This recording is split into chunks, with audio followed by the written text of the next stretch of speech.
அல்லேலூயா. கிறிஸ்துவின் அன்பான தேவ பிள்ளைகளுக்கு கர்த்தர் ரட்சகருமாய் இருக்கிற இயேசு கிறிஸ்து நாமத்தில் அன்பின் வாழ்த்துக்கள்.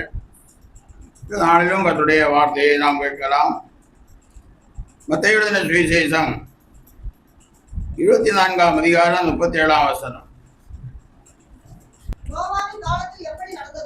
நோவாவின் காலத்தில் எப்படி நடந்ததோ அப்படியே மனுஷகுமாரன் வரும் காலத்திலும் நடக்கும். எப்படி எனில் ஜலப்பிரளயத்துக்கு முன்னான காலத்திலே நோவா பேழைக்குள் பிரவேசிக்கும் நாள் வரைக்கும் ஜனங்கள் புசித்தும் குடித்தும் பெண் கொண்டும் பெண் கொடுத்தோம்.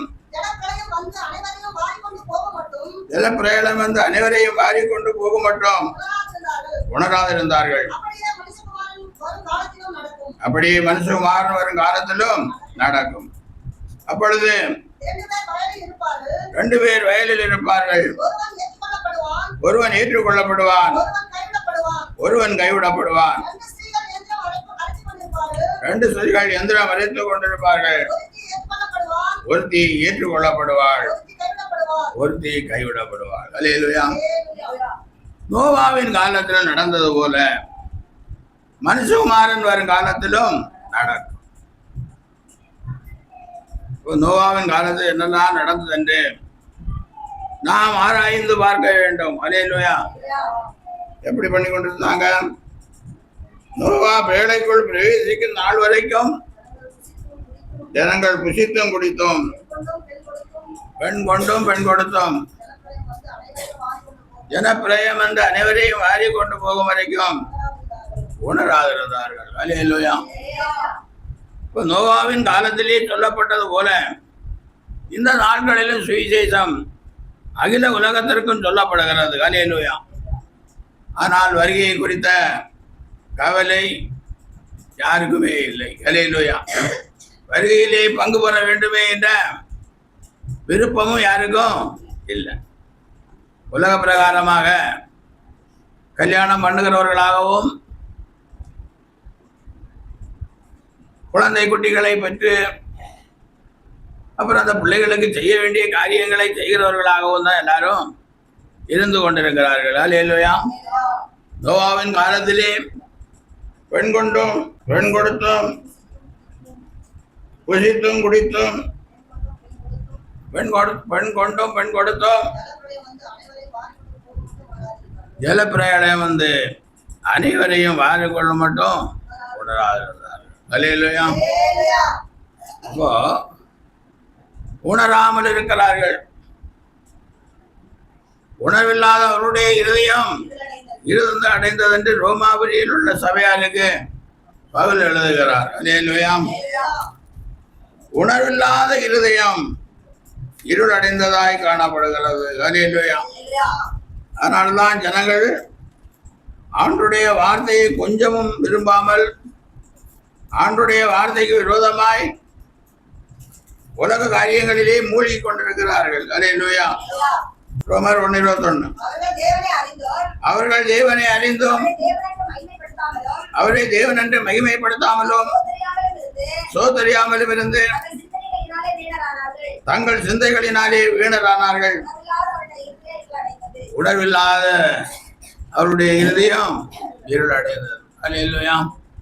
இன்னைக்கு பாருங்க, உலகத்தை பார்க்கும்போது யுத்த செய்திகள் கேட்டுக்கொண்டிருக்கிறோம். பூமி அதிர்ச்சிகள் அங்கும் இங்கும் நடக்கிற செய்திகளை கேட்டுக்கொண்டிருக்கிறோம். அந்த இடங்களில் எல்லாம் ஜனங்கள் புசித்தும் குடித்தோம், பெண் கொண்டோம் பெண் கொடுத்தோம், கவலையற்ற ஒரு வாழ்க்கையை நாம் வாழ்ந்து கொண்டிருக்கிறோம். அல்லேலூயா. அப்போ யுத்தம் நடக்கிற இடத்துல என்ன நடக்கிறது? சர்வமும் அழிக்கப்படுகிறது. ஆசையாய் கட்டி வைத்த வீடுகள் அழிக்கப்படுகிறது. ஆசையாய் நேசித்த மனைவி பிள்ளைகள் எல்லாம் அழிகிறார்கள். அல்லேலூயா. ஆனா இதை பற்றி நாம் கொஞ்சமும் உணர்வில்லாதவர்களா இருக்கிறோம். அல்லேலூயா. அவர்களுக்காக எப்பொழுதாவது ஜெபிக்கிறோமா? என்ன நினைப்போம்? அவர்கள் செய்த பாவத்துக்கு தண்டனை அவர்கள் அனுபவிக்கிறார். நமக்கு என்றைக்கு என்ன நடக்குதுன்னு நமக்கு தெரியாது. அல்லேலூயா. இன்றே மரணம் சம்பவிப்பதா இருந்தாலும் மனுஷகுமாரனுக்கு முன்னிற்க நாம் பாத்திரவன்களா இருக்க வேண்டும். அல்லேலூயா. அதுதான் முக்கியம். அதான் எதை சொல்லுகிறது? 2 பேர் எங்கே இருப்பார்கள்? வயலில் இருப்பார்கள். ஒருவர் ஏற்றுக்கொள்ளப்படுவார், ஒருவர் கைவிடப்படுவார். அல்லேலூயா. 2 பேர் ஸ்திரீகள் 2 பேர் அழைத்துக் கொண்டிருப்பார்கள். ஒருவர் ஏற்றிக் கொள்ளப்படுவார், ஒருத்தி கைவிடப்படுவார். அல்லேலூயா. அப்ப பாருங்க, இன்னும் சொல்லப்பட்டிருக்கிறது, ஒரு பாயில் 2 பேர் படுத்திருப்பார்கள், ஒருவர் ஏற்றுக்கொள்ளப்படுவார், ஒருவர் கைவிடப்படுவார். இப்போ அதிலிருந்து என்ன புரிகிறது? 2 பேர் தேவனுடைய பிள்ளைகள் தான், 2 பேர் ஜெபிக்கிற பிள்ளைகள் தான், 2 பேர் ஆண்டவருக்கென்று கொடுக்கிற பிள்ளைகள் தான். ஆனால் ஆண்டவருடைய வருகையிலே ஒருவர் எடுத்துக்கொள்ளப்படுவார், ஒருவர் கைவிடப்படுவார். அல்லேலூயா. அல்லேலூயா. கிறிஸ்துவுக்குள் அன்பானவர்களே, நாம் இதை பற்றி எப்படி யோசிக்கிறோம்? ஒரு பாயிலே படுத்திருக்கிற புருஷன் மனைவி எப்படி யோசிக்கிறோம்? நான் எப்படியும் பரலோகம் போவான்னு மனைவியும், நான் எப்படியாவது தேவனுடைய ராஜ்யத்திற்கு போவேன் என்று புருஷனும் ஒருவரோடு நினைத்துக் கொண்டிருக்கிறார்கள். அல்லேலூயா. நினைப்பது நல்லது. அப்படிப்பட்ட கிரியை உள்ளவர்களாய் ஜீவிக்கும்படியாய் தான் கர்த்தர் விரும்புகிறார். அல்லேலூயா. அல்லேலூயா. வேதம் சொல்லுகிறது பொய்யாக, ஆனாலும் தேவனுடைய பிள்ளைகளை நாம் எல்லாரும் ஆண்டவருடைய வருகையிலே பங்கு பெறுவோம் என்ற விசுவாசத்தோடு நாம் கிறிஸ்தவ ஜீவியத்தை தொடர்ந்து என்ன செய்வோம்? பாருங்க, உலக பிரகாரமாக நடந்த ஒரு சில காரியங்களை நான் உங்களுக்கு சொல்லுகிறேன். ரோத்தின் புத்தகம் 1ஆம் அதிகாரம் 4ஆம் வசனம் வாசிங்க. முதல்ல, இவர்கள் மோவாபியரில் பெண் கொண்டார்கள். அவர்களில் ஒருத்தி பேர் ஓர்வாள், மற்றவள் பேர் ரூத். அவர்கள் அங்கே ஏறக்குறைய 10 வருஷம் வாசம் பண்ணினார்கள். அல்லேலூயா. நகோமி எருசலேமை விட்டு அவ மோவாபிய தேசத்திற்கு புறப்பட்டு போகிறாள். அங்கே தன் பிள்ளைகளுக்கு திருமணம் செய்து வைக்கிறாள். அந்த பிள்ளைகளின் பேர் தான் இங்கே சொல்லப்பட்டிருக்கிறது. ஒருவர் பேர் ரூத், ஒருத்தி பேர் ஓர்பாள் என்று சொல்லப்பட்டிருக்கிறது. இதை நாம் பார்க்க வேண்டிய காரியம் என்னவென்றால், 11ஆவது வசனம் எப்படி சொல்லுகிறது? அதற்கு நகோமி, என் மக்களே, நீங்கள் திரும்பி போங்கள், என்னோட ஏன் வருகிறீர்கள்? உங்களுக்கு புருஷராகும்படிக்கு இனிமேல் என் கர்ப்பத்திலே எனக்கு பிள்ளைகள் உண்டாகுமோ? என் மக்களே, திரும்பி போங்கள், நான் வயது சென்றவள், ஒரு புருஷனுடன் வாழத்தக்கவள் அல்ல.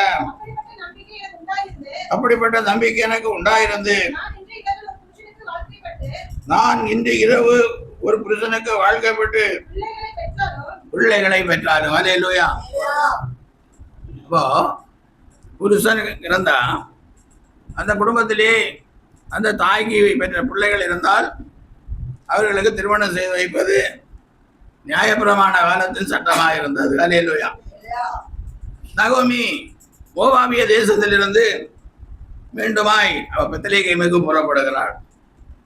அவளோடு இருந்த மருமகள்மார் 2 பேரும் அவளோடு கூட வருகிறார்கள். அதனாலதான் அவன் சொல்றான், எனக்கு கூட நீங்க வந்தோம், உங்களுக்கு ஒரு பிரயோஜனமும் கிடையாது, உங்களுக்கு ஒரு திருமணம் வேதத்தின்படியாய் திருமணம் செய்து வைக்கத்தக்க தகுதி உள்ளவள் நானும் இல்லை, நான் ஒரு கிழவி. அல்லேலூயா.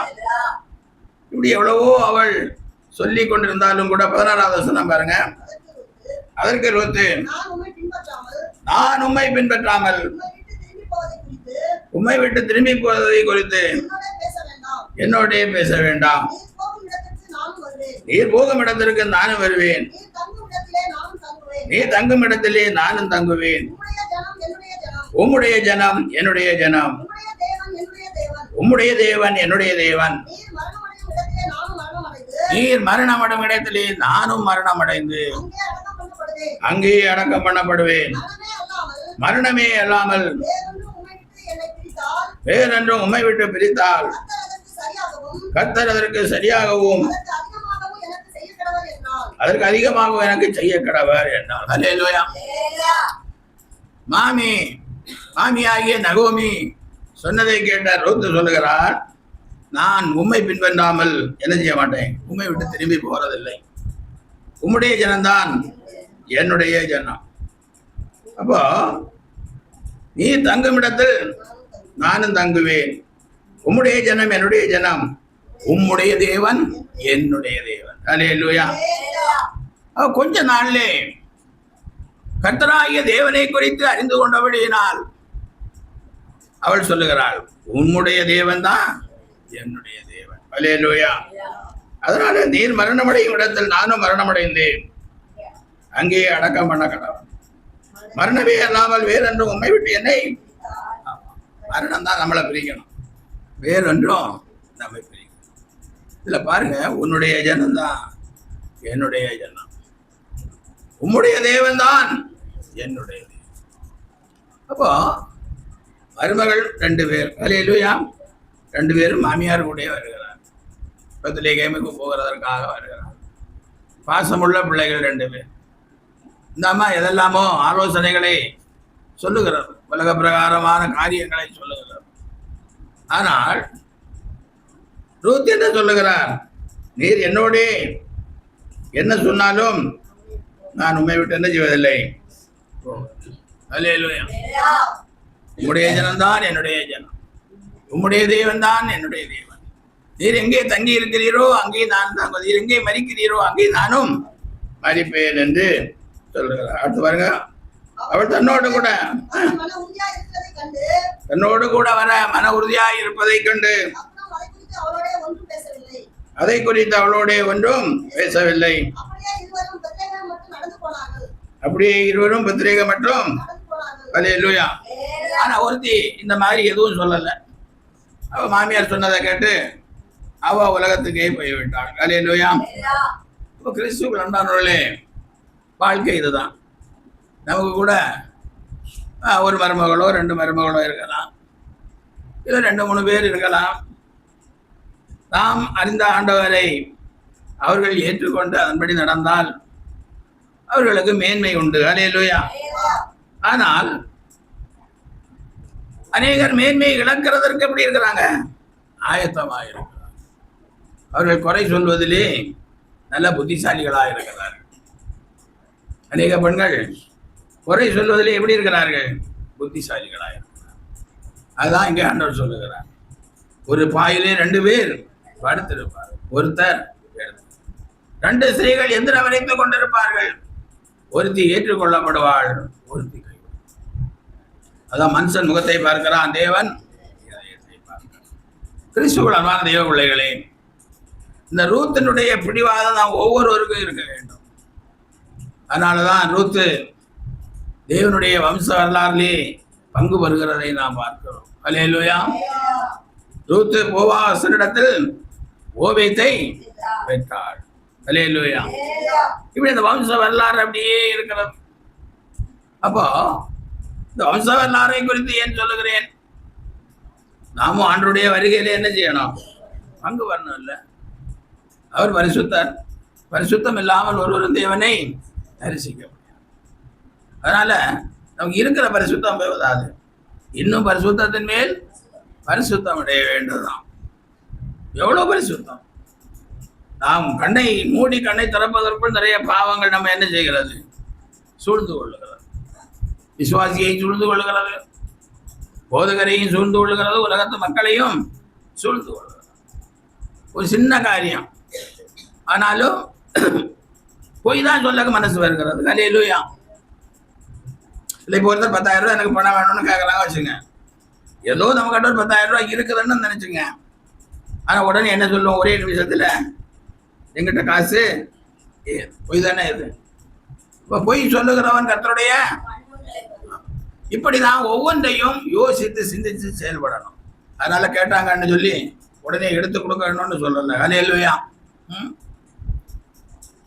இருக்கிறது பணம், ஆனால் இப்பொழுது கொடுக்குற மாதிரி உள்ள சூழ்நிலை இல்லை, அப்படி சொல்லி அனுப்பிடுறாங்க. அல்லேலூயா. அதனால கிறிஸ்துவுக்குள் அன்பானவர்களே, ஆனால் அவங்க போய் சொல்லுவாங்க, பணத்தை வச்சு கொண்டு என்ன செய்யல, தரலன்னு, அது பரவாயில்ல, அது கொஞ்சம் பாவம் குறைவானது தான் இருக்கிறது. அது இல்லையா? இங்கு இந்த ரூத்தும் ஓர்பாலும் நகோமியிடத்திலிருந்து நல்ல செய்திகளை, நல்ல காரியங்களை கற்றுக்கொண்டார்கள். ஆனால் அதை கடைபிடிக்க ரூத்து மட்டும் ஒப்புக்கொண்டாள். அல்லேலூயா. ஓர்பாள் தன் இனத்தாரோடைய போனாள் என்று இருக்கிறது. அவளுக்கு அந்த பாக்கியம் கிடைக்கவில்லை, அவளுக்கு அந்த ஆசீர்வாதம் கிடைக்கவில்லை. அல்லேலூயா. அதே மாதிரி கூட நம்முடைய வாழ்க்கையிலும் சில போராட்டங்கள், கஷ்டங்கள், வேதனைகள் வரும். அந்த நேரத்திலே நாம் என்ன செய்யணும்? இந்த நகோமியோட ரூத் இருந்தது போல நாம் இருக்க வேண்டும். அல்லேலூயா. உறுதியாய் இருக்க வேண்டும். உண்மை உறுதியாய் பற்றி கொண்ட மனதை உடையவன் உண்மையை நம்பி இருக்கிறபடியால் தேவனை பூரண சமாதானத்துடன் காத்துக் கொள்வீர்கள். அல்லேலூயா. உறுதிதான். அந்த உறுதி உள்ளவர்களாய் நாம் இருக்க வேண்டும். அதனால நோவாவின் காலத்திலே உறுதி உள்ள ஜனங்கள் இல்லாமல் போனார்கள். அல்லேலூயா. நோவாவை பின்பற்றுகிற ஜனங்கள் இல்லாமல் போனார்கள். அதனாலதான் ஆண்டவராகிய இயேசு கிறிஸ்து நோவாவை அவன் குடும்பத்தையும் ரட்சித்தார். அந்த பேழைக்குள்ள அவர்களை போகும்படி சொல்லி அந்த பேழையின் கதவை என்ன செய்தார்? அவரே பூட்டினார். அவர் தான் திறக்க முடியும். அவர் பூட்டினா அவர் தான் திறக்க முடியும். அப்படியாக அந்த வரலாறு, அந்த நோவாவின் காலத்திலே நடந்த அழிவு, பூமியிலே எல்லாம் அழிந்தது என்று நாம் பார்க்கிறோம். அதே மாதிரி மனுஷகுமாரன் வரும்போதும் நடக்கும். அல்லேலூயா. வானம் மடமடங்க, வையகம் கிடுகிடங்க, ஈன பேய உடைய யாவரும் நடுநடுங்கிறபடியாய் நடக்கும். தேவன் ஒலிவமலையிலே கால் வைக்கும் போது ஒலிவமலை என்ன செய்யும்? ரெண்டாக பிளக்கும். அல்லேலூயா. இப்பொழுது பாருங்க, எவ்வளவோ யுத்தங்கள் நடந்து கொண்டிருக்கிறது. இப்ப நடந்து கொண்டிருக்கிற யுத்தத்தை நாம் பார்க்கும்போது இந்த யுத்தத்துக்கு தலையாக இருப்பதே யாரு? இஸ்ரேல் நாடு தான் இருக்கிறார். அவர்களும் இஸ்ரேலை அழிக்க வேண்டும் என்று நினைத்து கொண்டுதான் யுத்தம் செய்து கொண்டிருக்கிறார்கள். அல்லேலூயா. பாருங்க, 2 பேதுரு 3ஆம் அதிகாரம் 10ஆம் வசனத்திலிருந்து படிங்க, 9ஆம் வசனத்தையும் படிங்க. தாமதிக்கிறார் என்று சிலர் எண்ணுகிறபடி கர்த்தர் தமது வாக்குத்தத்தத்தை குறித்து தாமதமாயிராமல், ஒருவரும் கெட்டு போகாமல் எல்லாரும் மனம் திரும்ப வேண்டும் என்று விரும்பி நம்மை தேடிய பொறுமை உள்ளவராய் இருக்கிறார். கர்த்தருடைய நாள் இரவிலே திருடன் வருகிற விதமாய் வரும். அப்பொழுது வானங்கள் மடமடவென்று அகன்றுவோம், பூதங்கள் வந்து உருகி போம், பூமியில் அதில் உள்ள கிரியைகளை எரிந்து அழித்துவோம். இப்படி இவைகளெல்லாம் அழிந்து போகிறதா இருக்கிறபடியால் நீங்கள் எப்படிப்பட்ட பரிசுத்த நடக்கையும் தேவ பக்தியும் உள்ளவர்களா இருக்க வேண்டும். அல்லேலூயா. இப்படி உலகம் அழிஞ்சு போகுது. ஒரு நாள் ஆண்டோடைய வருகையில எல்லாம் அழிஞ்சு போகும். அல்லேலூயா. நோவாவின் காலத்துல எல்லாம் அழிஞ்சது போல மனுஷகுமாரனுடைய வருகையிலும் எல்லாம் அழிந்து போகும். அப்படி இவைகளெல்லாம் அழிந்து போகிறதா இருக்கிறபடியினால் நாம் அழியாமல் இருக்க வேண்டுமானால் எப்படிப்பட்ட பரிசுத்த நடக்கையும் தேவ பக்தியும் உள்ளவர்களா இருக்க வேண்டும். அல்லேலூயா. அப்ப பரிசுத்தத்தை நாம் தான் ஒவ்வொருவரும் வளர்த்து கொள்ள வேண்டும். சபையிலே சொல்லப்படுகிற உபதேசத்தின் மூலம் கொஞ்சம்தான் நம்ம என்ன செய்ய முடியும்? கற்றுக்கொள்ள முடியும். வேதத்தை வாசிப்பதன் மூலம் நம்ம கொஞ்சம் இன்னும் கற்றுக்கொள்ள முடியும். அல்லேலூயா. ஆனால் நம்ம தான் இன்னும் கர்த்தருடைய வேதத்தின்படி நடக்கிற உத்தம மார்க்கத்தார் பாக்கியவான்கள். கர்த்தருடைய வேதத்தின்படி நடக்கிறவர்களாய் நாம் இருந்து அதிகமாய் கற்றுக்கொள்ள வேண்டும். அதிகமான தேவபக்தி உள்ளவர்களாய் இருக்க வேண்டும். பரிசுத்த நடக்கையும் தேவபக்தியும் உள்ளவர்களாய் இருக்க வேண்டும். அல்லேலூயா. எவ்வளவோ சொல்லுகிறோம், ஆலயத்துக்கு வருகிற நேரத்தை சொல்லுகிறோம். ஆனால் அநேகருக்கு என்ன செய்ய முடியவில்லை? சரியான நேரத்திலே வர முடியவில்லை. அநேகர் என்ன நினைக்கிறாங்க, சொல்லுகிறாங்க, பாஸ்டர்களுக்கு ஒரு நாள் தான் வாரத்தில் லீவு, அதனால காலையில என்ன செய்கிறோம்? நல்லா தூங்குறோம் அப்படிங்கிறான். அல்லேலூயா. நான் சொல்லுகிறேன், ஒருவேளை ஆண்டவராய் இயேசு கிறிஸ்து நமக்கு ஆராதனை தொடங்குகிற அந்த 7 மணிக்கு அவருடைய வருகை இருந்தது என்று சொன்னால் நம்ம சபையிலிருந்து எத்தனை பேர் போவோம்? 7:15 இன்னும் கொஞ்சம் பேர் வந்துடுறீங்க. ஆனால் 7 சொல்றேன் நான். ஏழை சொன்னா நானும் பேபி சிஸ்டரும் தர்மலாவும் தான் போக முடியும். அல்லேலூயா. எப்பாவது ஒரு நாள் கொஞ்சம் பின்தங்கன்னா அதை பற்றி சொல்லவில்லை. பொதுவாக அந்த வாஞ்சை அது 3 பேருக்கு தான் இருக்கு. வாஞ்சை எத்தனை பேருக்கு இருக்கு? 3 பேர். அதுக்கப்புறம் அவங்கவுங்க ஸ்டெப்பா அப்படி நீங்க வருவீங்க. அல்லேலூயா. அப்போ எப்படிப்பட்ட பரிசுத்த நடக்கையும் தேவ பக்தியும் உள்ளவர்களாக பரிசுத்த நடக்கும். இது ஆலயத்துக்கு செல்வதிலும் ஆராதனையில் கலந்து கொள்வதிலும் நம்முடைய பரிசுத்த நடக்கையை நாம் என்ன செய்யணும்? காட்ட வேண்டும். அல்லேலூயா. ஆலயத்துக்கு போவோம் வாருங்கள் என்று எனக்கு அவர்கள் சொன்ன போதே மகிழ்ச்சியாயிரும். ஆலயத்துக்கு போகணும் என்று சொன்ன போதே தாவீதுக்கு என்ன வருகிறது? மகிழ்ச்சி. தாவீது ஒரு ராஜா. ஒரு ராஜாவுக்கு எவ்வளவு வேலை இருக்கும். அவர் எத்தனையோ யுத்தங்களை செய்ய வேண்டியது இருக்கிறது. அப்படிப்பட்ட சூழ்நிலையிலும் ஆலயத்துக்கு போவோம் வாருங்கள் என்று சொன்ன போதே அவருக்கு எப்படி இருந்தது? மகிழ்ச்சியாயிரும். போக முடியுதோ போக முடியலையோ ரொம்ப மகிழ்ச்சி. நமக்கு மகிழ்ச்சி இருக்கிறதா? 7 மணிக்கு ஆராதனைக்கு நாம் போக வேண்டும் என்று சொல்லி மகிழ்ச்சி இருக்கிறதா? எல்லாம் கணக்கு போடுவாங்க. வீட்டில இருந்து நம்ம 7 மணிக்கு கிளம்புனா எத்தனை மணிக்கு போய் சேரலாம்? அல்லேலூயா. நீங்க வீட்டில இருந்து கிளம்புறதல்ல, ஆலயத்துல வந்து உட்கார்ந்து சோத்திரம் செய்வதே இருக்கிறது. அல்லேலூயா. கர்த்தரை துதித்து பாடுவதிலே இருக்கிறது. இந்த ஜனத்தை எனக்காக ஏற்படுத்தினேன், இவர்களின் துதியை சொல்லி வருவார்கள். அல்லேலூயா. ஆராதனை ஆரம்பிக்க தொடங்கின உடனே இவர்களின் துதியை சொல்லி வருவார். கர்த்தருடைய ஜனம் சொல்வார்கள். அப்போ எல்லாருக்கும் தான் இதை சொல்லுகிறோம். ஆலயத்துக்கு வர வேண்டும், ஆராதனையிலே கலந்து கொள்ள வேண்டும், சரியான நேரத்துக்கு வர வேண்டும், ஜெபிக்க வேண்டும், சோத்திரம் பண்ண வேண்டும், பாட வேண்டும் என்றெல்லாம் சொல்லுகிறோம். இதைத்தான் நகோமியும் ஒரு கதையை சொன்னாள். உண்மையான ஒரு கதையை சொன்னாள். ரூத்துக்கும் ஓர்பாளுக்கும் சொன்னாள். ஆனால் ஓர்பாள் நீங்க சொல்ற கதை நல்ல சரியா தான் இருக்கு, நான் போய் எனக்கு ஜனத்துல யாராவது ஒருத்தர் என்ன செய்கிறேன், கல்யாணம் பண்ணிக்கிறேன்னா அவங்க. ஆனா ரூத்து மட்டும் சொன்னாள், உம்முடைய தேவன் என்னுடைய தேவன். அல்லேலூயா. அதே மாதிரி 2 ஸ்திரீகள் என்று அழைத்து கொண்டு இருப்பார். ஒருத்தர் எடுத்துக் கொள்ளப்படுவார், ஒருத்தர் கைவிடும். அப்போ ஆலயத்துக்கு வர வேண்டும் என்று எல்லாருக்கும் சொல்லுகிற வார்த்தை 7 மணிக்கு வரணும் அப்படின்னு. அது எத்தனை பேருக்கு அந்த வைராக்கியம் இதயத்துல பதிஞ்சிருக்கு? தாத்தா பாட்டிகளுக்கு பதிகிறதல்ல, வாலிப பிள்ளைகளுக்கு பதியணும். அல்லேலூயா. வாலிப பிள்ளைகள் தான் வந்து உட்கார்ந்து என்ன செய்யணும்? பிசாசை எதிர்த்து போராடணும், யுத்தம் செய்யணும். அல்லேலூயா. அப்படி அந்த அனுபவம் அவங்களுக்குள்ள வரும்போது தான் கொஞ்சம் கொஞ்சம் நாம் தெய்வ பக்தியும் பரிசுத்த நடக்கையும் உள்ளவர்களாய் மாற முடியும். அல்லேலூயா. இல்லைன்னா மாற முடியும். லேட்டா வந்து தேவ செய்தியை கேட்டா அது ஆண்டவரே ஒரு ஓமையை சொல்லுகிறான். விதை விதைக்க ஒருவன் புறப்பட்டான். சில விதைகள் வழி அருகே விழுந்தது, சில விதை பாறை அருகே விழுந்தது, சில விதை முள்ளுள்ள இடத்திலே விழுந்தது, சில விதை நல்ல இடத்துல. இப்போ ஆராதனைய தொடக்கத்துல வாஞ்சியோடும் விருப்பத்தோடும் ஓடி வராதவர்களுடைய இருதயம் ஒரு இருதயம் கூட நல்ல நிலமா இருக்க முடியாது. அல்லேலூயா. இருக்கவே இருக்க முடியாது.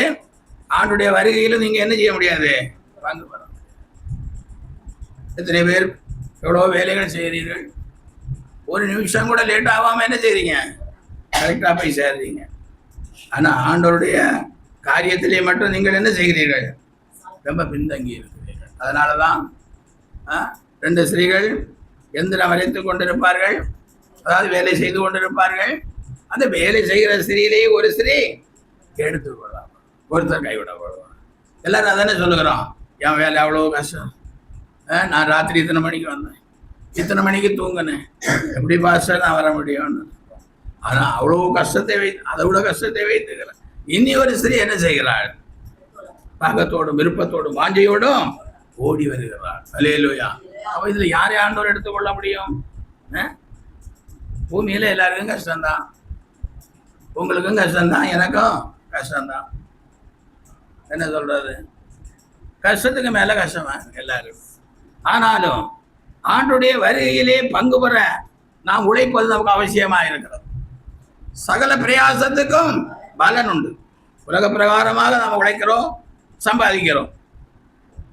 அதே மாதிரி ஆண்டுடைய வருகையின் காரியங்களுக்கு நம்ம என்ன செய்யணும்? பிரயாசப்படணும். வேதம் வாசிப்பது, ஜெபிப்பது, ஆராதிப்பது, இப்படிப்பட்ட காரியங்களை நம்ம அதிகமாக என்ன செய்யணும்? வளர வேண்டும். இதுக்கெல்லாம் நேரம் இல்லைன்னு சொன்னா பரலோகத்திலேயே நமக்கு என்ன இருக்காது? நமக்கு அங்கே பரலோகத்தில் சீட்டு இருக்காது, இடம் இருக்காது, போக முடியாது. முதல்ல அங்கே என்ன செய்ய முடியாது? போக முடியாது. அதனால் தேவ பிள்ளைகளை கேட்கறதுக்கு கொஞ்சம் கஷ்டமாக இருக்கு. பாஸ்டர் சொல்கிறது ரொம்ப மிரட்டுறது மாதிரி இருக்குது. பாஸ்டர் சொல்கிறது எப்படி இருக்கு?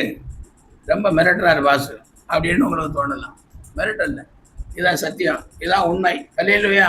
இந்த வசனத்தின்படி நடக்கிறவர்களுக்கு தான் என்ன உண்டு? நித்திய ஜீவன் உண்டு. வசனத்தின்படி நடக்கணும், நடந்தால் தான் கிடைக்கும். வேறு 1ஆம் சங்கீதத்தில் வாசிக்கும் போதும் கூட என்ன சொல்லப்பட்டிருக்கிறது? பரியாசக்காரர் உட்காரிடத்தில் உட்காராமலும் கர்த்தருடைய வேதத்தில் பிரியமாயிருந்து பாக்கியவான். அல்லேலூயா. நடக்கக்கூடாத இடத்திலே நடக்கக்கூடாது, பேசக்கூடாத இடத்திலே பேசக்கூடாது. கர்த்தருடைய வேதத்தில் எப்படி இருக்கணும்? பிரியமாயிருந்து அவருடைய வேதத்தில் தியானமாயிருக்கிற மனுஷன். பாருங்க, அந்த ஒவ்வொரு மதத்திலையும், நம்ம கிறிஸ்தவ மதத்தை தவிர மீதி உள்ள ஒவ்வொரு மதத்திலையும் அவங்களுக்கும் நம்மளை மாதிரி, நமக்கு பைபிள் இருக்கிற மாதிரி அவங்களுக்கும் எழுதி வச்சிருப்பாங்க. பல மொழியிலாம் எழுதி வச்சிருப்பாங்க. அதை பாருங்க, மனப்பாடம் பண்ணி தொடக்கத்திலேன்னு கடைசி வரை என்ன செய்யணும்? சொல்லணும்.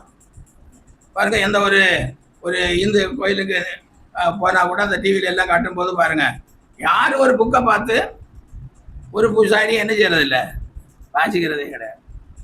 கிறிஸ்தவ மதத்தில் மட்டும்தான் நமக்கு நிறைய டிஸ்கவுண்ட் இருக்கு. அல்லேலூயா. நம்ம பார்த்து வாசித்து கொண்டு கிடக்கிறோம். வேதத்தில் ஒரு தியானமும் இல்லை, ஒன்றும் கிடையாது. பார்த்தே பார்த்து என்ன ஆகிறோமோன்னே தெரியல. பாஸ்டரும் பார்த்து வாசிக்கிறார், மூப்பனாரும் பார்த்தே வாசிக்கிறார், விசுவாசிகளும் பார்த்தே வாசிக்கிறோம். எல்லாரும் பார்த்து வாசித்து கொண்டு கிடக்கிறோம். கர்த்தருடைய வேதத்தில் பிரியமாயிருந்து இரவும் பகலும் தியானிக்கணும். பகல்ல பார்த்து வாசித்து தியானிக்கலாம். இரவில் எப்படி தியானிப்பீங்க? பார்க்காம வசனத்தை சொல்லி என்ன செய்யணும்? தியானிக்கணும். அதுதான் இரவும் பகல் ஒன்று சொல்லப்படுகிறது. நம்ம என்ன நினைப்போம்? நமக்கு நல்ல டீப் லைட் எல்லாம் இருக்குது, அந்த வெளிச்சத்தில் பார்த்து வாசிக்கலாம் அப்படின்னு. இது எழுதின காலத்தில் பகலில் வெளிச்சம் இருக்கு, இரவில் என்ன இருக்காது? வெளிச்சம் இருக்காது. எல்லாருக்கும் அங்கே கரண்ட் லைட் எல்லாம் அப்போ கிடையாது. ஏதோ ஒரு லைட்டு கொஞ்சம் நேரம் எரியும், அவ்வளவுதான். அதனால ராத்திரி எப்படி தியானிக்கணும்? ஏற்கனவே உள்ள இதயத்தில் எழுதி வச்சிருக்கிறத சொல்லி தியானி. இப்போ மனப்பாடம் தான் எல்லாத்துக்கும் முக்கியமாக இருக்கிறது. ஆனால் இந்த நாட்களிலே கல்லறை தோட்டத்துக்கு போனால் கூட புக்கை வாசித்து தான் என்ன பண்ணுறாரு போதகர் அடக்கம் பண்ணுறாரு. போயிருக்கிறீங்களா? கல்லறை தோட்டத்துக்கு போயிருக்கிறீங்களா? அங்கே போதகர் என்ன பண்ணுவார்? பைபிள் வாசிப்பார், ஒரு எஸ்ஆர் புக் ஒன்று வச்சிருப்பார், அதையும் வாசிப்பார். அப்போ நமக்கண்ட எதுவும் மனப்பாடம் கிடையாது. இப்போ மனப்பாடம் இல்லாததுனாலே நாம் என்ன செய்ய முடியாது? ஆண்டவருடைய ராஜ்யத்தை சுதந்திரித்துக் கொள்ள முடியாது. பாருங்க, இயேசு கிறிஸ்துவை சிலுவையில் அறையும் போது லூக்கான சுவிசேஷம் 23ஆம் அதிகாரம், அங்கே 2 திருடர்கள் என்று சொல்லப்பட்டிருக்கிறார். அவர்கள் ஆண்டவரை குறித்து பேசுகிற காரியம் 23ஆம் அதிகாரம் 32ஆம் வசனம்.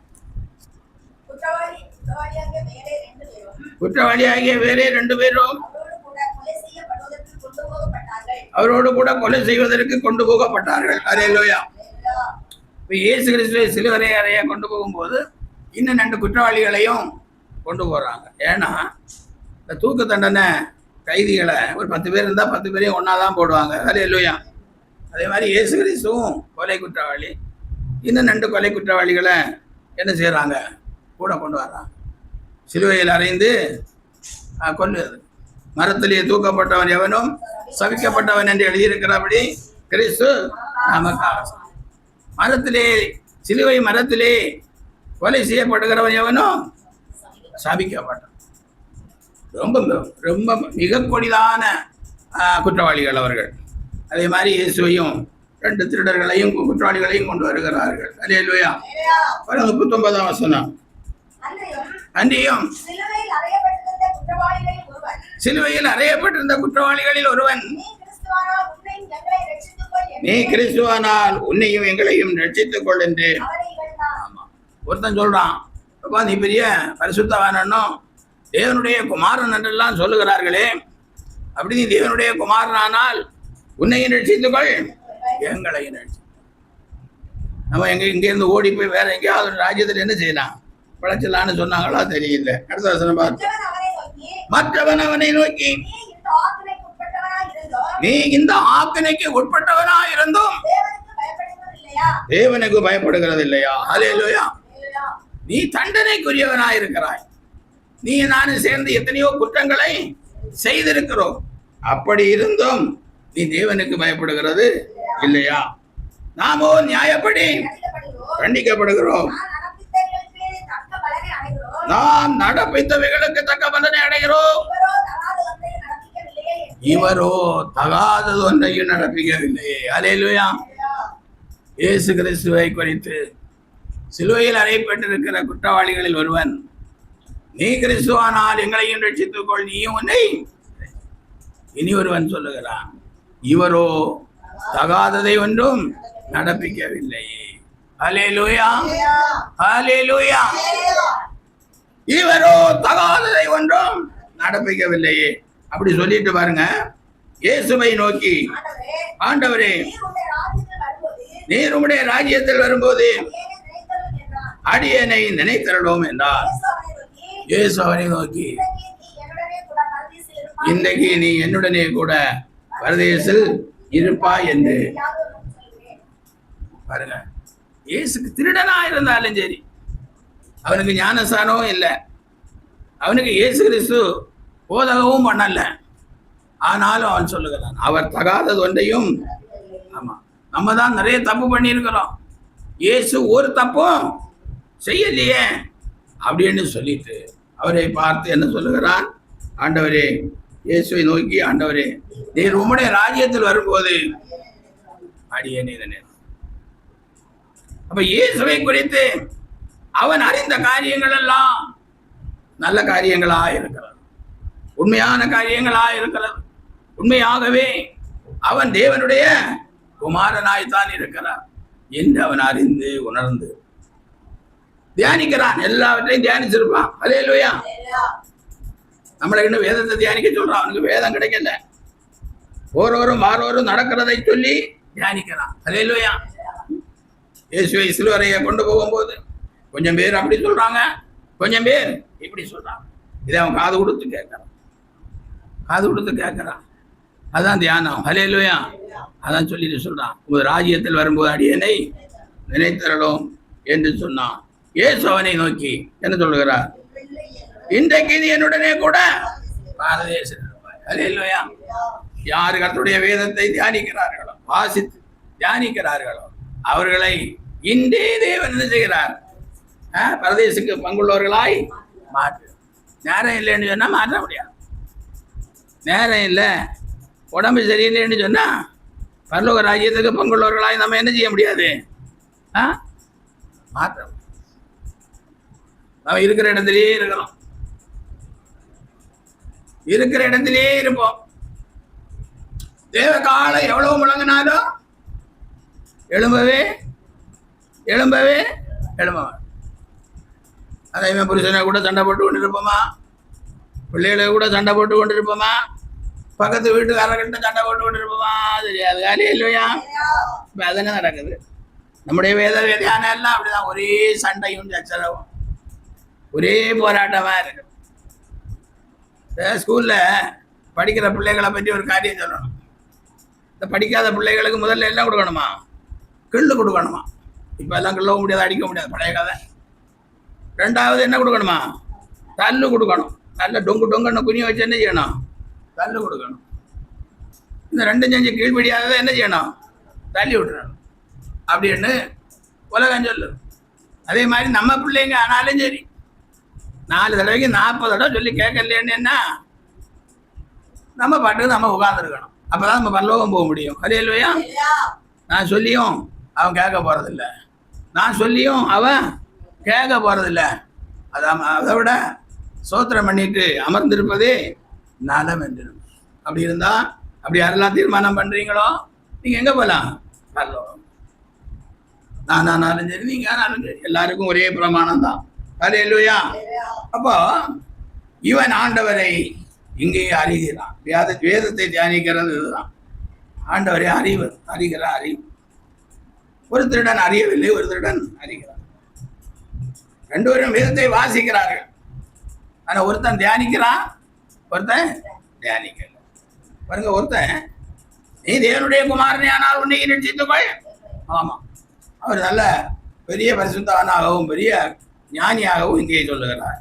இனி ஒருத்தன் சொல்லுகிறார், நாமோ குற்றவாளிகளுப்பா, அவர் ஒரு குற்றமும் செய்யவே இல்லை,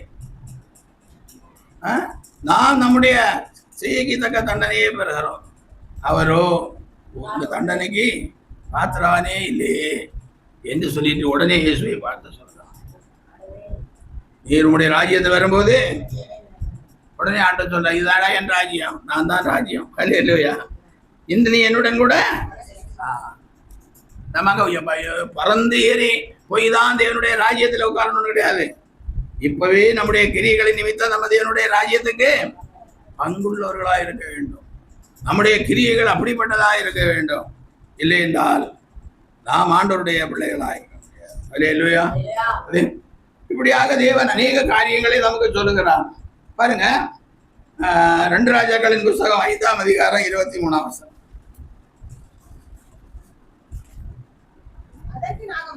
அதற்கு நாகமான் தயவு செய்து 2 தாலந்தை வாங்கிக் கொள் என்று சொல்லி அவனை வருந்தி 2 தாலந்து வெள்ளியை 2 பைகளில் 2 மாசு வஸ்திரங்களோடு கட்டி அவனுக்கு முன்பாக சுமந்து போக தன் வேலைக்காரரான 2 பேர் மேல் வைத்தான். அவன் மேட்டண்டைக்கு வைத்தபோது அவன் அதை அவர்கள் கையிலிருந்து வாங்கி வீட்டிலே வைத்து அந்த மனுஷரை அனுப்பிவிட்டான். அவர்கள் போய்விட்டார்கள். பின்பு அவன் உள்ளே போய் தன் எஜமானுக்கு முன்பாக நின்றான். கேயாசியே, எங்கே இருந்து வந்தாய் என்று எலிசா அவனை கேட்டதற்கு அவன், உமது அடியான் என்ன செய்யல, எங்கும் போகலையா. நாகமானுக்கு பின்னாக ஓடி வஸ்திரங்களையும் வெள்ளி எல்லாம் வாங்கி கொண்டு வராரு. வீட்டில் கொண்டு ஒழிச்சு வச்சுட்டு என்ன சொல்றாரு, எங்குமே போகல, இங்க எல்லாம் உங்க சுத்தி உட்கார்ந்துருக்கிறான் அப்படின்னா. அதே இல்லையா? ஆசிங்க. அப்பொழுது அவன் இவனை பார்த்து, அந்த மனுஷன் உனக்கு எதிர்கொண்டு வர தன் ரதத்திலிருந்து இறங்கி திரும்புகிற போது என் மனம் உன்னுடன் கூட சொல்லவில்லையா? அல்லேலூயா. இயேசு இப்படிதான் கேட்பாரு, நீ அதெல்லாம் சொன்னிய, அதெல்லாம் பேசினிய, அப்ப என் மனம் உன்னோடு கூட வரவில்லையா? அல்லேலூயா. என் மனம் உன்னோடு கூட வரவில்லையா? பரலோகராஜ்யம் உன்னோடு கூட அப்ப வரவில்லையா? நடந்து வாசிங்க. பணத்தை வாங்குகிறதற்கும் வஸ்திரங்களையும் ஒலிவ தோப்புகளையும் ராஜ தோட்டங்களையும் ஆடு மாடுகளையும் வேலைக்காரரையும் வேலைக்காரிகளையும் வாங்குறதுக்கு இது காலமா? அல்லேலூயா. நிறைய நேரம் சில நேரங்களில் நானே கூட நினைப்பேன், அங்கே 1000 ரூபாய்க்கு ஒரு கிரவுண்டு கொடுத்தாங்க, சென்னையில் 2000 ரூபாய்க்கு ஒரு கிரவுண்டு கொடுத்தாங்க, கையில் காசு இருந்து வாங்கல, வாங்க என்ன வரல, மனம் வரல. இப்போ கூட பிள்ளைங்க சொல்லுவாங்க, பிழைக்க தெரியாதாப்பான்னு சொல்லுவாங்க. அல்லேலூயா. சிலையுமே காசு இருந்தால் கூட ஆண்டோடைய பிள்ளைகளுக்கு என்ன நடக்காது, நமக்கு பெரிய இடம் தான் வேணும், கல்யாண மண்டபம் தான் வேணும், கல்லறை தோட்டங்களும் வேணும். அல்லேலூயா. ஆனால் ஒன்றுமே நடக்கலையே. நிறைய பேருக்கு நடக்குது, நமக்கு நடக்குது. அதான் எலிசா கேட்கிறார், இது என்ன காலமா? பணத்தை வாங்குகிறதற்கும் வஸ்திரங்களையும் ஒலிவ தோப்புகளையும் திராட்சை தோட்டங்களையும் ஆடு மாடுகளையும் வேலைக்காரரையும் வேலைக்காரிகளையும் வாங்குறதற்கு இது காலமா? அல்லேலூயா. இது காலமா? அடுத்து பாருங்க. ஆகையால் நாகமானின் குஷ்டரோகம் உன்னையும் உன் சந்ததியாரையும் என்றைக்கும் பிடித்திருக்கும் என்றான். உடனே அவன் குஷ்டரோகி ஆயிட்டான். ஒரே ஒரு வார்த்தை தான். எஜமான விட்டு தலைவனை விட்டு தெரிஞ்சு போன சீசன் பொய் சொன்னது, பேராசப்பட்டதெல்லாம் வந்ததுனால அவன் பாவியானான், குஷ்டரோகியானான். அல்லேலூயா. இவன் சமூகத்தில் அப்புறம் என்ன செய்ய முடியாது? எஜமானுக்கு பக்கத்துலேயும் நிற்க முடியாது. அடுத்து பாருங்க. பிலேமானுக்கு எழுதின நிருபம், அப்போஸ்தலனாகிய பவுல் பிலேமானுக்கு எழுதின நிருபத்தில் 10ஆம் வசனம் வாசிங்க. என்னவென்றால், கட்டப்பட்டிருக்கையில் நான் பெற்ற என் மகனாகிய ஒனேசிமுக்காக உம்மை மன்றாடுகிறேன். நான் சிறைச்சாலையில் இருக்கும்போது கட்டப்பட்டிருக்கையில் நான் பெற்ற என் மகனாகிய ஒனேசிமுக்காக உம்மை மன்றாடுகிறேன். முன்னே அவன் உமக்கு பிரயோஜனம் இல்லாதவன், இப்பொழுது உமக்கும் எனக்கும் பிரயோஜனம் உள்ளவன். அவனை நான் உம்மிடத்தில் அனுப்புகிறேன். என் உள்ளம் போல் இருக்கிற அவனை நீர் ஏற்றுக்கொள்ளும். சுவிசேஷத்து நிமித்தம் கட்டப்பட்டிருக்கிற எனக்கு ஊழியம் செய்யும்படிக்கு உமக்கு பதிலாக அவனை என்னிடத்தில் வைத்துக் கொள்ள வேண்டும் என்றிருந்தேன். ஆனாலும் நீ செய்யும் நன்மையை கட்டாயத்தினால் அல்ல, மனப்பூர்வமாய் செய்யத்தக்கதாக நான் உம்முடைய சம்மதி இல்லாமல் ஒன்றும் செய்ய மனதில்லை. அவன் என்றென்றைக்கும் உடையவனாய் இருக்கும் படிக்கும். இனிமேல் அவன் அடிமையானவன் அல்ல, அடிமையானவனுக்கு மேலானவனாகவும் பிரியமுள்ள சகோதரனாக இருக்கும்படிக்கு கொஞ்ச காலம் உம்மை விட்டு பிரிந்து போனானாக்கும். எனக்கு அவன் பிரியமான சகோதரனானால் உமக்கு சரீரத்தின்படியும் கர்த்தருக்குள்ளும் எவ்வளவு பிரியமுள்ளவனாய் இருக்க வேண்டும். அல்லேலூயா. சிறைச்சாலையில பவுலை கொண்டு அடைச்ச அதே சிறைச்சாலையில இந்த ஒனேசிமுன்னு சொல்லுகிற இவரும் அங்க என்ன பண்ணி கொண்டிருக்கிறாரு? கம்பி எண்ணி கொண்டிருக்கிறாரு. அல்லேலூயா. அவன் அந்த பிலேமான் என்று சொல்லுகிற அந்த தேவனுடைய மனுஷனுடைய ஊழியக்காரன், அடிமையானவன். அல்லேலூயா. அப்ப பவுல் அங்க போனதும் அந்த காரியங்களை இயேசுவை குறித்து சொல்லுகிறான், ஒவ்வொருடைய காரியங்களையும் விசாரிக்கிறான். அப்ப இவன் சொல்றான், நான் பிலேமானுக்கு ரொம்ப தப்பு பண்ணிட்டு ஓடி வந்து எங்க போலீஸ்காரங்க கிட்ட என்ன செஞ்சுட்டேன்? மாட்டிக்கிட்டேன். இப்போ உள்ள பாணியில சொல்றேன், நமக்கு அப்போ உள்ள கதையெல்லாம் தெரியாதுல்ல. அப்படியா, அவர் எனக்கு ரொம்ப தெரிஞ்சவராச்சே, ரொம்ப நல்லவராச்சே, எனக்கு உதவி செய்கிறவராச்சே, ஊழியத்துக்கு ரொம்ப உதவி செய்கிறவராச்சே. இதை கேட்டதும் ஒனேசிமுக்கு என்ன ஆயிடுச்சு? மனசு வருத்தப்படுகிறான். வருத்தப்பட்டு அவன் ஆண்டவருடைய பிள்ளையாய் மாறுகிறான். அல்லேலூயா. அதனாலதான் இப்ப பிலேமானுக்கு ஒரு கடிதத்தை எழுதி ஒனேசிமு கையில கொடுத்து அனுப்புகிறார். அல்லேலூயா. உனக்கு பதிலாக அவரை வைத்திருப்பதற்கு எனக்கு என்ன உண்டு? ஆசை. ஆனாலும் உன்னுடைய சம்மதி இல்லாமல் அதை செய்ய எனக்கு விருப்பம். அல்லேலூயா. இனி அவன் உனக்கு அடிமை அல்ல, அடிமையானவனுக்கு பாருங்க. ரட்சிப்பு வரும்போது 2 சீசர்கள் தான். அல்லேலூயா. ஒருத்தனுக்கு ஆசை பெருத்து போச்சு, ஒருத்தன் ஆசையில ஓடி போய் திருடி கொண்டு கூட போயிருக்கலாம். ஓடி போய் இப்பொழுது ஆண்டவருடைய பிள்ளையாய் மாறுகிற ஒனேசிமுக்கு பாருங்க, ஒரே அதிகாரம் தான். வாசிங்க பார்க்கலாம். அவ்வளவு காரியம், அவ்வளவு புகழ்ச்சி. ரட்சிக்கப்பட்ட ஒரு மனுஷன் பரலோக ராஜ்யத்துல இப்படிப்பட்ட புகழ்ச்சி இல்லை, இன்னும் அதிகமான புகழ்ச்சி நமக்கு. அல்லேலூயா. அதனால கிறிஸ்துவுக்குள் அன்பார்களே, நோவாவின் காலத்தில் நடந்தது போலவும் மனுஷகுமாரன் வருங்காலத்தில் நடக்கும். ஆனால் நாம் தேவனுக்கு ஏற்ற பரிசுத்தான்களும் தேவபக்தி உள்ளவர்களாயும் இருக்க வேண்டும். அல்லேலூயா. யூத்தை போல ஆண்டவரே, நாம் ஆண்டுடைய பிள்ளைகளாய் ஜீவிக்க நம்மை அர்ப்பணிக்க வேண்டும். அல்லேலூயா. அப்புறம் அந்த திருடன், சிலுவையில் அறையப்பட்ட 2 திருடல் ஒரு திருடனை போல நாம் தேவனுடைய பிள்ளைகளாய் மாற வேண்டும். அதான் வேத தியானம். அல்லேலூயா. வேதத்தை வாசிக்கிறது, வேதத்தை தியானிக்கிறது. அப்படிப்பட்ட காரியங்களிலே நாம் வளரும்போது நிச்சயமாகவே தெய்வ காலம் கடங்கும் போது நாம் என்ன செய்வோம்? மறைந்தேவோ. அல்லேலூயா. மேகமீதல் ராஜாவே மேகமீதல்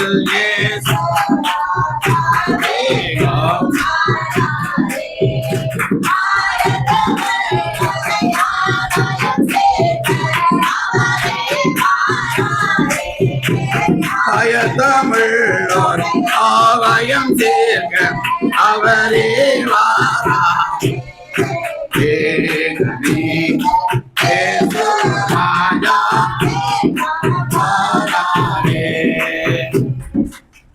ஆயத்தமுள்ளோரை ஆகாயம் சேர்க்க ஆண்டவர்.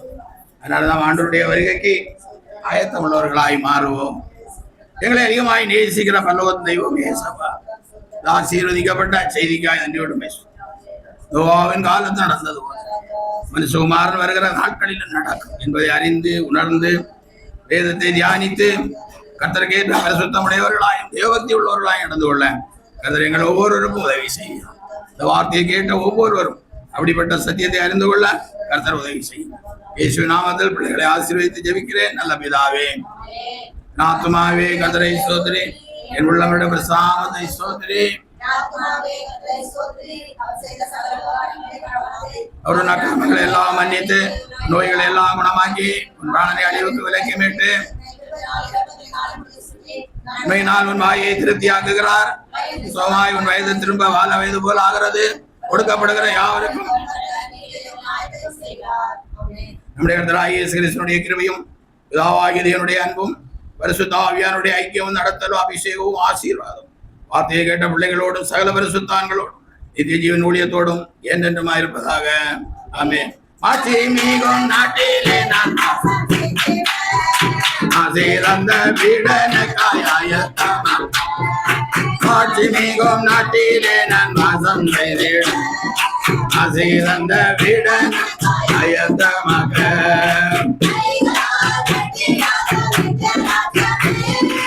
கைகளால் கட்டிடதோ நித்திய ராஜ்யமே கண்டிடவே ஆசையோடு காத்திருக்கிறேன்.